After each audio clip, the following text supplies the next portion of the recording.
बिहार की राजनीति में इस वक्त एक ही नाम चर्चा का विषय बना हुआ है और वो नाम है नीतीश कुमार। महिलाएं रो रही हैं, महिलाएं कह रही हैं कि हमारे साथ छल हुआ है। हमने तो वोट नीतीश कुमार के नाम पर दिया था। 3 महीने पहले ही अभी तो नीतीश कुमार ने 10वीं बार मुख्यमंत्री के रूप में शपथ ग्रहण लिया था। मुख्यमंत्री के रूप में जिस तरीके से चुनाव किए गए, जिनका नाम चर्चा में चल रहा था वो ठीक पीछे चले गए, यानी कि उनका नाम ही काट दिया गया। तो इस वक्त भी जो नाम चर्चा में चल रहे हैं, क्या लग रहा है कि उनका पत्ता साफ हो जाएगा और जैसे बीजेपी ने अध्यक्ष के रूप में नितिन नवीन को उठाया, उसी तरीके से कहीं से पकड़कर कार्यकर्ता हो या फिर कोई ऐसा नेता जिसको आप लोग जान ही न रहे हो, बैठा दिया जाएगा। नमस्कार दोस्तों, मैं हूं राघवेंद्र। स्वागत है आप सभी का रिपब्लिक भारत के डिजिटल प्लेटफॉर्म पर।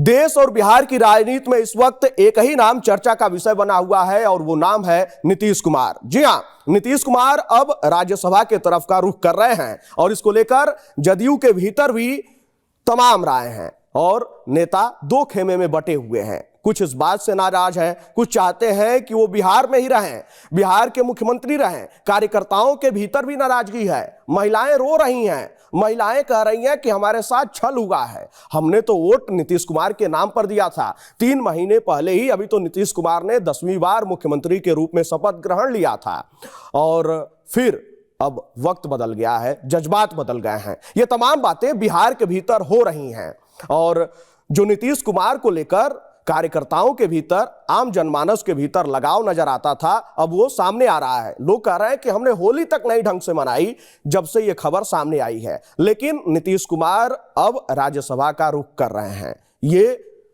अब जो सवाल चल रहा था उस पर पूर्ण विराम लग चुका है और यही वास्तविक सच है। लेकिन अब जो फार्मूला तैयार किया जा रहा है बिहार के भीतर कि आखिर सीएम कौन होगा, डिप्टी सीएम कौन होगा, क्या पहले जो फार्मूला चल रहा था उसी को पलट दिया जाएगा? यानी कि रोटी पहले 1 करवट सेकी जा रही थी, तो भैया ज्यादा दिन तक 1 करवट सेकी जाएगी तो रोटी जल जाएगी। तो अब उस रोटी को क्या पलटने की बारी आ गई है। जैसे कि बिहार का सीएम के रूप में देखा जाए तो फिर बीजेपी का सीएम हो और 2 डिप्टी सीएम जदयू से। क्या अब ये फार्मूला तैयार किया जा रहा है? वही जो नाम चर्चा में चल रहे हैं और अंदर खाने से जो खबर आ रही है वो कहा जा रहा है कि कोयरी समाज पर निशाना साधा जा सकता है, लेकिन उसके लिए जवाब भी तैयार है।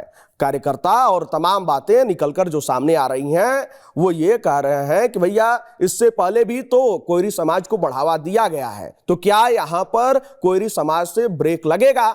वही नित्यानंद राय को भी लेकर तमाम चर्चाएं हैं। लेकिन आपको बता दें कि नित्यानंद राय गृह मंत्री अमित शाह के करीबी भी माने जाते हैं, तो उनके नाम की चर्चा जोर शोर से है। लेकिन बीजेपी को लेकर जहां बात आती है तो कहा जाता है कि भैया बीजेपी अप्रत्याशित फैसलों के लिए जानी जाती है। आपने पिछले कई चुनाव में देखा होगा, अन्य प्रदेशों के मुख्यमंत्री के रूप में जिस तरीके से चुनाव किए गए, जिनका नाम चर्चा में चल रहा था वो ठीक पीछे चले गए, यानी कि उनका नाम ही काट दिया गया। तो इस वक्त भी जो नाम चर्चा में चल रहे हैं, क्या लग रहा है कि उनका पत्ता साफ हो जाएगा और जैसे बीजेपी ने अध्यक्ष के रूप में नितिन नवीन को उठाया, उसी तरीके से कहीं से पकड़कर कार्यकर्ता हो या फिर कोई ऐसा नेता जिसको आप लोग जान ही न रहे हो, बैठा दिया जाएगा। तो ये तमाम चर्चाएं चल रही हैं और नित्यानंद राय का भी जो नाम चल रहा है उसके पीछे भी ये संदेश दिए जा रहे हैं। लेकिन यह भी कहा जा रहा है कि उनका नाम अगर सामने आता है तो फिर कहीं ना कहीं कार्यकर्ताओं के भीतर भी नाराजगी देखने को मिल सकती है।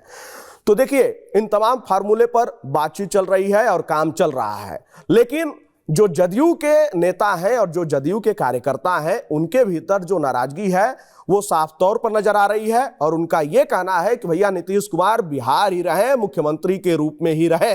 लेकिन इस नाराजगी को कहीं ना कहीं मिटाने के लिए नीतीश कुमार के बेटे निशांत कुमार को अब राजनीतिक एंट्री देनी ही पड़ेगी और लगभग ये तय भी माना जा रहा है। खैर, इंतजार है फैसलों का। लेकिन बिहार के भीतर जो भी कुछ चल रहा है इसकी पटकथा काफी पहले ही लिखी जा चुकी थी।